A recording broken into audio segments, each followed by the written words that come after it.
भुवनेश्वर रे घर थिले हुंतु सावधान बिंदु सरोवर विश्व होइजिब जे छुईब नाश हेब।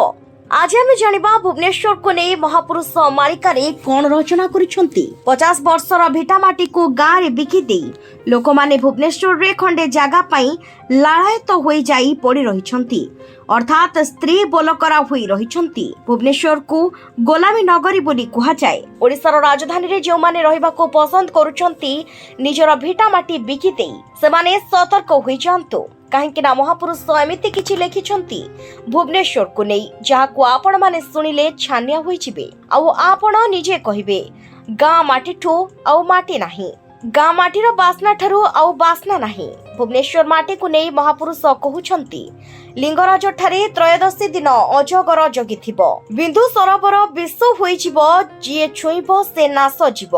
कहले एमिति कलिर शेष समय आसीबो लिंगराज ठारे अजगर जगी रहिथिबो एमिति समय आसीबो बिंदु सरोवर विश्व होइजिबो। जेमिति आमे सरोवर को अपरिष्कार करूछंती ताको हमको भोगिबाको पड़िबो, किंतु मन रखंतु महापुरुष जहा लिखिछंती आग पछ होई पारे हेले मालिका अकाट्य सत्य। महापुरुष कहले भुवनेश्वर रे हेबो महासमर, भूमिकंप हेबो, कोठा बाड़ी सब भुसुड़ी पड़िबो। चोब्रा ठारू जटणी पर्यंत जो स्थान अछि सही ठारे हणाहणी होई रक्तर नदी बहिबो। जो माने भुवनेश्वर रे कोठा उपरे कोठा बाड़ी चलिछंती सावधान रुहंतु, कारण महापुरुष कहउछंती भूमिकंप आसिकी सब कोठा बाड़ी भुसुड़ी जिवो। ए कथा सत्य हेबो। 600 वर्ष पूर्वरु महापुरुष जहा लिखि जाइथिले ताहा आज सब घटुछि, ताहाले एहा मध्य भुवनेश्वर माटी रे भविष्यत रे निश्चय घटिबो। ए सबु आमे कहूनाहु महापुरुष कहउछंती।